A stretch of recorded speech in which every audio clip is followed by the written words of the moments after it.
It started as a simple welfare check.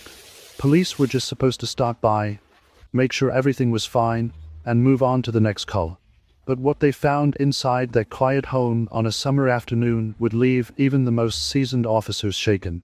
A mother brutally murdered, a daughter standing at the center of it all, and a disturbing chain of events that had been building for months, rooted in mental illness, violent delusions, and a family history already scarred by tragedy. On July 23, 2016, the Ellenville Village Police Department received a report that 52-year-old Mary Gilbert hadn't been seen or heard from for more than 3 hours. That might not sound like long, but her daughter Sherry knew something was wrong. Mary's car was still in the driveway, her phone was off, and the front door was locked.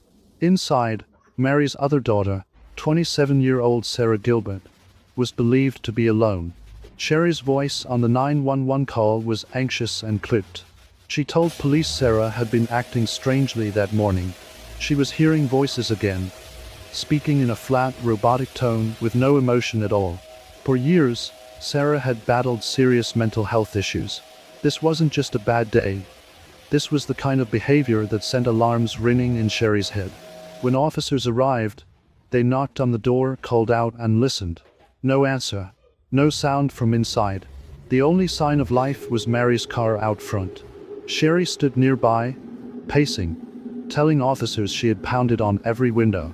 Still nothing. Then Mary's husband, Elroy, pulled up. He didn't have keys, but he was worried.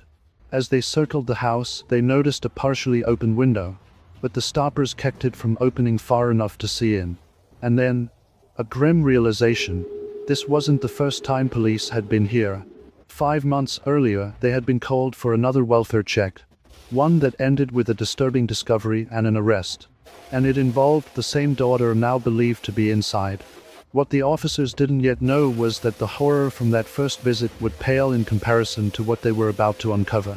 To understand what happened on that July afternoon, we have to go back to February 2016, 5 months before Mary's death, when the Gilbert family's troubles spilled out into the open. That day, police were called to the Gilbert residence after Mary reported something alarming about Sarah.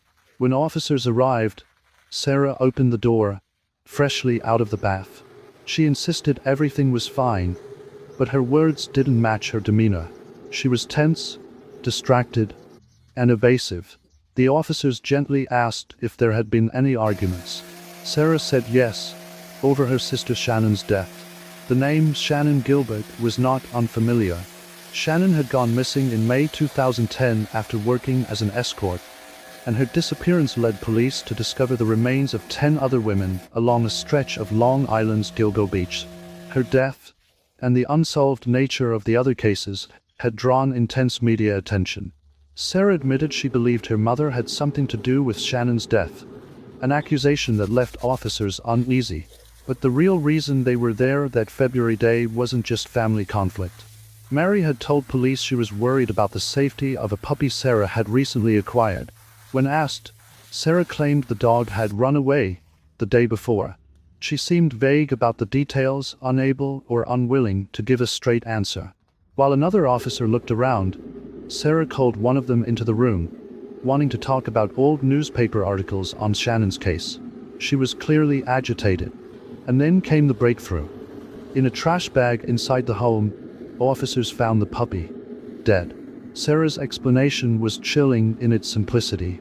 She said she had drowned the dog. When asked why, she replied, "Because I had to."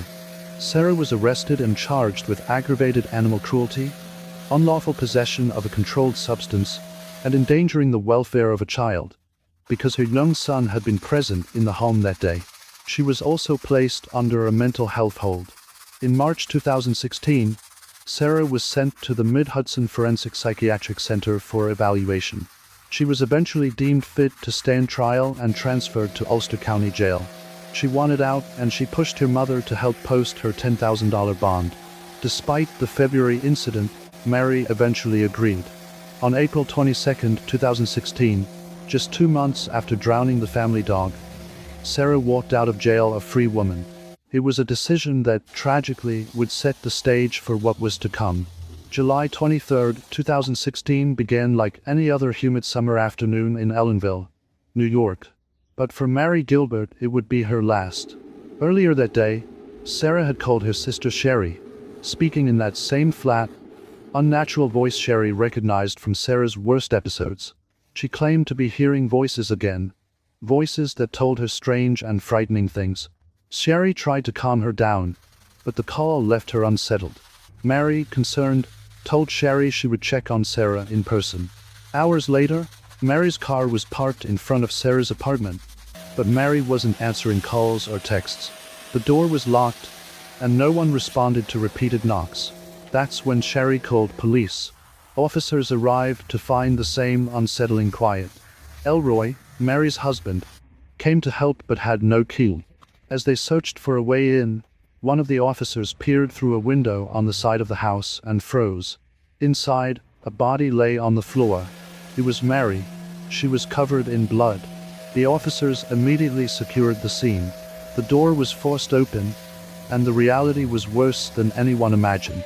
Once Sarah was in custody, investigators moved quickly to piece together exactly what had happened inside that apartment, and why.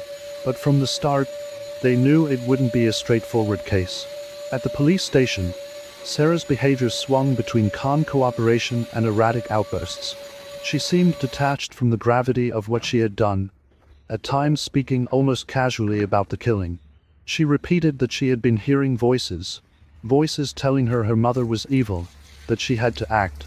Detectives asked about the sequence of events. Sarah claimed there had been no argument when Mary arrived. They were just talking, but then she said she felt it was something I had to do. She admitted she already had the knife and fire extinguisher ready before her mother got there, an admission that confirmed premeditation. When asked why, her answers became bizarre and unsettling. She talked about music, about writing songs with her late sister Shannon, about celebrities.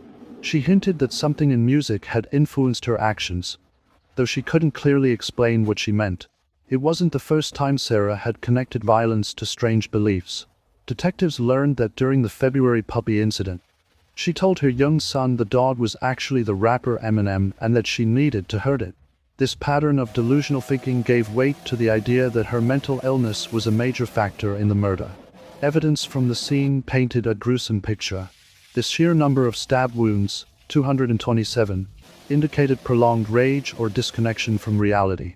The bludgeoning and use of the fire extinguisher added to the brutality. Family members were left reeling. Sherry, who had been the one to call police that day, struggled to process the speed at which events had escalated. Mary's decision to bail Sarah out months earlier now hung over everything like a shadow, an act of love that had ended in unthinkable tragedy. By the time detectives finished their interviews, one thing was clear.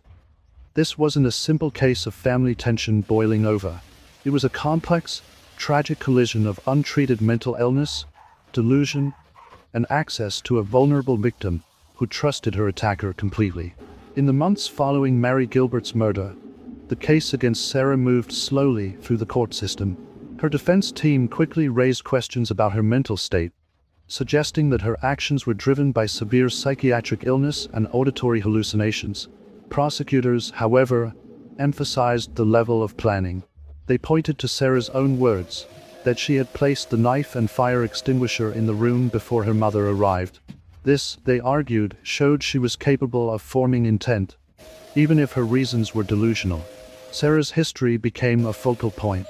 The court heard about her earlier arrest for killing the family's puppy, the disturbing explanation she gave, and the fact that she was released on bond by the very woman she would later kill. The defense argued that Sarah's mental illness should have been addressed more aggressively after that first incident, implying the system had failed both Sarah and her mother. Psychiatric evaluations painted a complex picture. Sarah was diagnosed with serious mental disorders, but experts differed on whether she understood the nature and wrongfulness of her actions at the time of the killing. This was crucial in determining whether she could be found criminally responsible. During her court appearances, Sarah's demeanor fluctuated. Sometimes she appeared calm, even disinterested. Other times, she seemed agitated, speaking in fragmented sentences about music, voices, and her sister Shannon. In the end, the jury had to weigh whether Sarah's mental state excused her from responsibility. The sheer brutality of the crime, the preparation beforehand, and her ability to recount details of the attack convinced them otherwise. Sarah Gilbert was found guilty of second-degree murder. The verdict brought a measure of closure to the prosecution, but for the family, there were no winners. They had lost a mother and sister, and another daughter was now facing decades behind bars. Sarah was sentenced to a lengthy prison term, ensuring she would not be free for many years. But the haunting question remained: could any of this have been prevented if the earlier warnings had been taken more seriously? In the aftermath of the trial, Ellenville was left with a story that felt almost too tragic to be real. A mother, remembered by friends and neighbors as kind and fiercely devoted to her children, had been murdered in her own daughter's living room. A daughter, once simply troubled, had become a convicted killer, and a family that had already endured the mysterious and high-profile death of Shannon Gilbert was now shattered beyond repair. For those closest to the case, it was impossible not to look back and see the warning signs. The February 2016 incident with the puppy wasn't just a minor red flag. It was a flashing siren that something in Sarah's mind was dangerously unstable. The cruelty of that act, the bizarre explanations, the presence of her young son, it all painted a picture of someone in deep crisis. Yet within 2 months, she was back in the community, free to spiral further into delusion. Mental health advocates pointed to the case as a grim example of gaps in the system. Sarah had been evaluated, deemed fit for trial, and returned to jail. Yet no long-term intervention came before she was released on bond. For some, this was a failure of the courts. For others, it was a heartbreaking reality of how unpredictable and resistant to treatment certain severe mental illnesses can be. In the years since, the shadow of the Gilbert family's tragedy has lingered. Sarah is serving her sentence, likely still wrestling with the same inner voices that drove her actions. Her son, now growing up without his mother or grandmother, carries the silent weight of what he witnessed and lost. The case forces a hard question. How many tragedies start small? How many begin with something that seems isolated? A troubling phone call, an odd outburst, an act of cruelty, and only later erupt into something irreversible.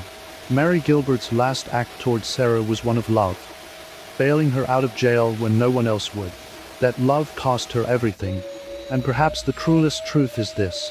In Sarah's mind, she may have believed she was acting out of necessity, obeying voices she could not silence. But to the outside world, it was a brutal betrayal, ending a life that had already survived so much loss. This was not just the story of a murder, it was the story of a family undone by grief, by untreated illness, and by the devastating consequences of the moments we can never take back.